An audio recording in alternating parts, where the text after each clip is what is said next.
Bismillahirrahmanirrahim. Assalamualaikum warahmatullahi wabarakatuh. Perkenalkan, nama saya Tresna Edianti Ningsih dengan NIM 1932956. Video ini dibuat untuk memenuhi tugas mata kuliah Administrasi dan Supervisi Pendidikan yang diampu oleh Bapak Dr. Hanif Al-Qadri, SPD MPD.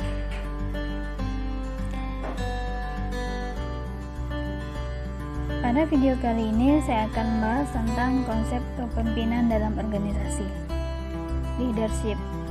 Ada 3 teori mendasar, yaitu pertama, teori genetis atau teori yang mengidentifikasikan bahwa yang pemimpin itu muncul karena dilahirkan. Kedua, teori sosial.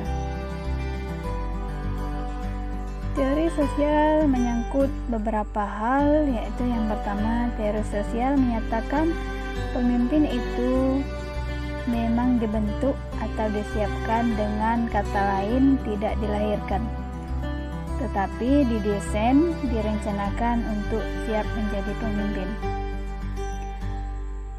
Kedua, semua orang mempunyai kesempatan untuk menjadi pemimpin, dalam kata lain tidak pandang bulu.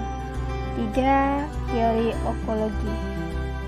Teori okologi merupakan kombinasi kedua teori genetis dan teori sosial yang mengidentifikasikan bahwa teori okologi muncul sebagai reaksi dari teori genetis dan teori sosial. Konsep dari kepemimpinan. Pengertian dari istilah kepemimpinan dari sudut pandang ahli atau beberapa pakar di bidang manajemen pendidikan. Kepemimpinan adalah skill atau kemampuan seseorang, kemampuan kita dalam mempengaruhi orang lain atau orang-orang yang memang kita pimpin dalam rangka mencapai tujuan bersama.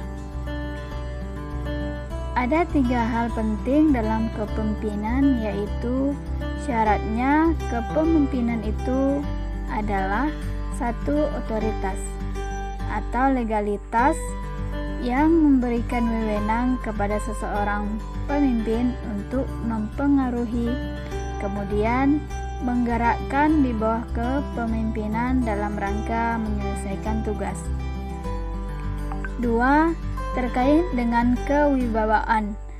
Kewibawaan itu sendiri merupakan keunggulan, kelebihan, keutamaan seseorang sehingga pemimpin bisa mengatur orang lain.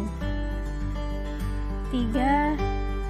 Dalam kemampuan, yaitu kemampuan dari sumber daya, kekuatan, kesanggupan, kecakapan secara teknis dan sosial, serta skill-skill yang melebihi dari kemampuan orang lain. Selanjutnya, ciri-ciri kepemimpinan yang baik adalah 1. Memiliki penglihatan sosial, yang mengetahui gejala-gejala yang ada di masyarakat. 2. Kecakapan berpikir. Pemimpin harus memiliki otak yang cerdas, pintar, karena harus dapat menganalisis permasalahan yang ada. 3. Memiliki keseimbangan emosi. Seorang pemimpin harus sabar, tidak marah-marah, harus bisa menyeimbangkan stabilitas emosi yang sangat baik. Jenis kepemimpinan dalam 2 kelompok besar. 1. Pemimpin formal atau pemimpin formal, orang yang ada dalam sebuah organisasi atau lembaga ditunjuk sebagai pemimpin berdasarkan keputusan dan pengangkatannya bersifat resmi. Ciri-ciri pemimpin formal. 1. Ditunjuk oleh yang berwenang. 2. Mempunyai dukungan atau memperoleh dukungan dari formil dan mempunyai atasan. 3. Harus memenuhi persyaratan formil. 4. Mendapatkan komisi. Pemimpin informal adalah seseorang yang tidak secara resmi ditunjuk kepemimpinannya, sebaliknya dari formil. Cara membedakan antara kepala dengan pemimpin kepala adalah seseorang yang dianggap atau yang diangkat dari instansi. Atasan yang memiliki wewenang kemudian bertanggung jawab terhadap tugasnya.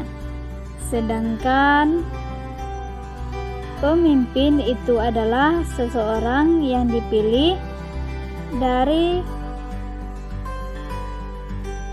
kemampuannya karena ia memiliki kelebihan-kelebihan tertentu dari orang lain atau kelompoknya.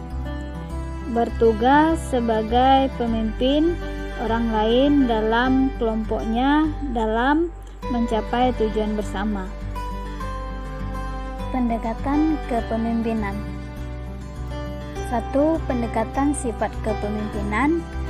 Pendekatan ini disebut dengan teori sifat.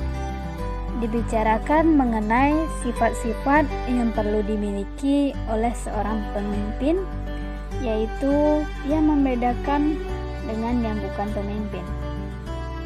2. Pendekatan gaya kepemimpinan. Peneliti-peneliti yang bersumber pada pandangan gaya kepemimpinan umumnya memusatkan perhatian mereka pada perbandingan antara gaya demokratif dan gaya otokratif. 3. Pendekatan situasional kepemimpinan. Dalam pendekatan situasional dapat dikatakan bahwa faktor determinan yang dapat membuat efektif suatu gaya kepemimpinan tergantung pada situasi di mana pemimpin itu berada dalam kepribadian pemimpin sendiri. 4. Pendekatan fungsional pemimpin.